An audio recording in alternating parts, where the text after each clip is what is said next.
የደቡብ ምዕራብ ኢትዮጵያ ሕዝቦች ክልል ምክር ቤት ስድስተኛ ዙር አምስተኛ ዓመት የሥራ ዘመን 9ኛ መደበኛ ጉባኤ በተርጫ ከተማ እየተካሄደ ነው። የክልሉ የ2018 በጀት ዓመት የመጀመሪያ ግማሽ ዓመት አፈጻጸም ሪፖርት ያቀረቡት የደቡብ ምዕራብ ኢትዮጵያ ሕዝቦች ክልል ርዕሰ መስተዳድር ዶክተር ኢንጂነር ነጋሽ ዋጌሾ እንደገለጹት በከተማና በገጠር ባለፉት 6 ወራት የተሰሩ ስራዎች በአብዛኞቹ ዘርፎች ውጤት ተመዝግቧል። ባለፉት 6 ወራት ሁለንተናዊ እድገት ለማስመዝገብ የሚያስችሉ ክልላዊ የልማት የሰላምና መልካም አስተዳደር ስትራቴጂ እቅድ በማዘጋጀትና እቅዱ መሰረት እስከ ታችኛው አስተዳደር እርከን ድረስ ድጋፍ፣ ክትትል፣ ግምገማ በማድረግ ተግባራትን ፈጽመናል። በመሆኑም በከተማና በገጠር በሰራናቸው ስራዎች በአብዛኛዎቹ ዘርፎች ውጤት ማስመዝገብ ተችሏል። በክልሉ በሁሉም የአፈጻጸም እርከን የሚገኙ 3104 አመራሮች የአቅም ግንባታ ስልጠና በመስጠት የመፈጸም አቅማቸው እንዲያደርግ መደረጉም ርዕሰ መስተዳድሩ በሪፖርቱ ገልጿል። አመራሩ የመንግስት እቅድ ዲሲፕሊን ከመፈጸም እንዲሁም ከውጤታማነት አኳያ ያለበትን ደረጃ ከመለየት አንጻር 2570 አመራር የመገምገምና የማጥራት ስራ በልዩ ሁኔታ ተከናውኗል። በማጥራት ሂደትም በተለያዩ የአመራር ብልሽት ውስጥ የገቡ 250 አመራሮች ከኃላፊነት እንዲነሱ፣ 319 አመራሮች የቃልና የጽሁፍ ማስጠንቀቂያ እንዲሰጣቸው እንዲሁም 38 አመራሮች ከኃላፊነት ቦታ ዝቅ እንዲሉ ተደርጓል። የቅንጅት ስራ በመስራት ዘላቂያዊ ክልላዊ ሰላምና ጸጥታ ለማረጋገጥ በተደረገው ጥረት የተሻለ ሰላማዊ አካባቢ መፍጠር መቻሉንም ዶክተር ኢንጂነር ነጋሽ ዋጌሾ በሪፖርቱ ጠቅሰዋል። በጀት ዓመቱ አጋማሽ የፌዴራል የክልልና የታችኛው አስተዳደር እርከን መዋቅሮች ከአካባቢው ማህበረሰብ ጋር በመቀናጀት ዘላቂ ክልላዊ ሰላምና ጸጥታ ለማረጋገጥ በሚደረገው ጥረት የተለያዩ ተግባራትን በማከናወን የተሻለ ሰላማዊ አካባቢ መፍጠር ተችሏል። በአንዳንድ የአርሶ አደርና አርብቶ አደር አካባቢዎች በከብት ዝርፊያ ከአስተዳደር ወሰን ይገባኛል ጋር የተያዙ መለስተኛ ግጭት ቀስቃሽ የድርጊት አዝማሚያዎችን በማምከን ወደ ሰላማዊ ቀጠና መመለስ ተችሏል። የሌማት ትሩፋትና የአካባቢ ጥበቃ ስራ ከተረጂነት ለመላቀቅ የሚደረገው ጥረት እያገዘ መሆኑን በሪፖርቱ አመላክተዋል። ከተሞች ለነዋሪዎች ምቹና ተመራጭ ለማድረግ በዋና ዋና ከተሞች አበረታች ስራ መሰራቱንም ርዕሰ መስተዳደሩ በሪፖርቱ አብራርተዋል። ከተሞችና የገጠሩ መንደር ለዜጎች ምቹ ከማድረግ አንጻር የከተማና የገጠር ኮሪደር ልማት ስራዎችን በቁርጠኝነት በመምራት በተለይም በዋና ዋና ከተሞቻችን በጣም አበረታች ስራዎች ይሰሩ ይገኛል።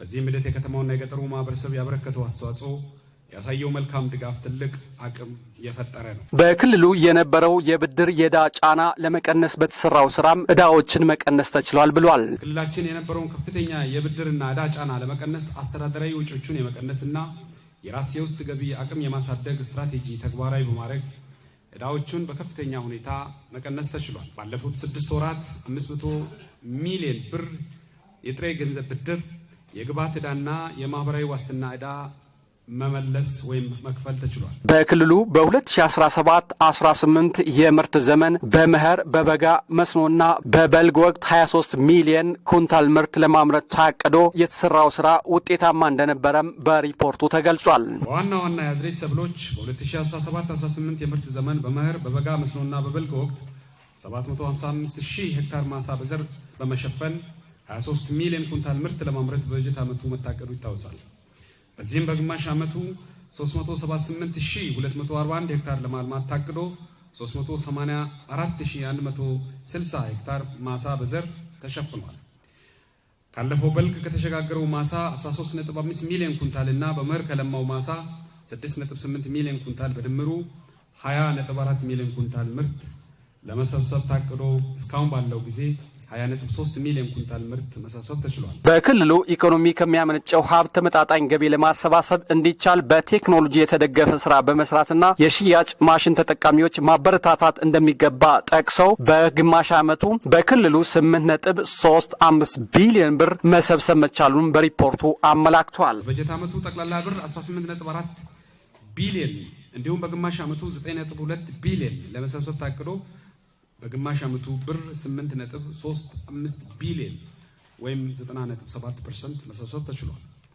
ከባለፈው ተመሳሳይ ወቅት ጋር ሲነጻጸር የ3.8 ቢሊዮን ብር ወይም የ84% እድገት አለ። በክልሉ በገጠርና በከተማ ህብረተሰቡ የንጹህ መጠጥ ውሃ ተጠቃሚ እንዲሆን የተለያዩ ተግባራት መከናወኑም በሪፖርቱ ርዕሰ መስተዳድሩ አብራርቷል። 2468 የገጠር እና የከተማ የውሃ ተቋማት ምርመራና ሕክምና ለማድረግ ታቅዶ 2470 ተቋማት ላይ ማከናወን ተችሏል።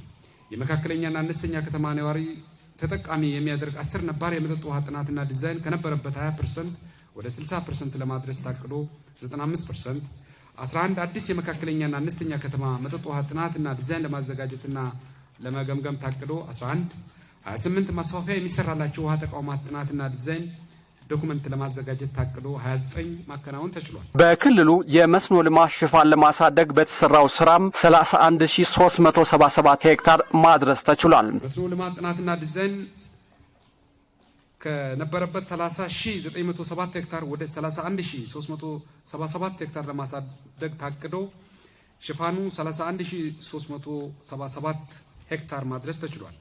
4264 ሄክታር መሬት ማልማት የሚያስችል የካሹ ነባር ከፍተኛ ግድብና መስኖ ፕሮጀክት ጥናትና ዲዛይን ስራ 82% ማከናወን ተችሏል። የመንገድ ስራ ልማት ህብረተሰቡን ተጠቃሚ ያደረጉ ተግባራት መከናወኑን የጠቀሱት ዶክተር ኢንጂነር ነጋሽ ዋጌሾ በተለያዩ ዲስትሪክቶች የጥገና ስራ ተሰርቷል ብለዋል። የመንገድ ጥገና ስራዎች በሚዛን ዲስትሪክት ፕሮጀክት 52 ኪሎ ሜትር የመንገድ ጥገና ስራ ለመስራት ታቅዶ 41 ኪሎ ሜትር መጠገን ተችሏል። በተጫ ዲስትሪክት 109 ኪሎ ሜትር የመንገድ ጥገና ለማከናወን ታቅዶ 70 ኪሎ ሜትር ተከናውኗል። በቦንጋ ዲስትሪክት 90 ኪሎ ሜትር የመንገድ ጥገና ለማካሄድ ታቅዶ 60 ኪሎ ሜትር ማከናወን ተችሏል።